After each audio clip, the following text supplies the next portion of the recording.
Had a wonderful visit from my flying insect friend, which is camouflaging there now in the leaves.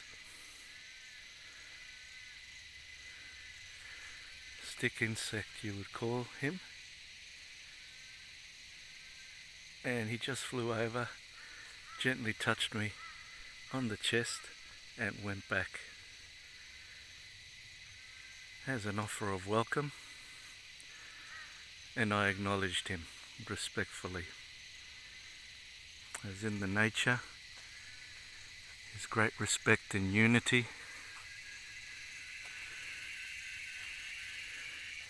The nature knows you.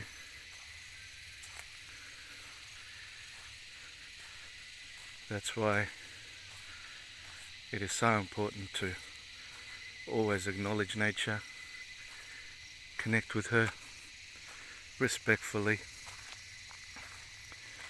now more than ever. She needs our love and support.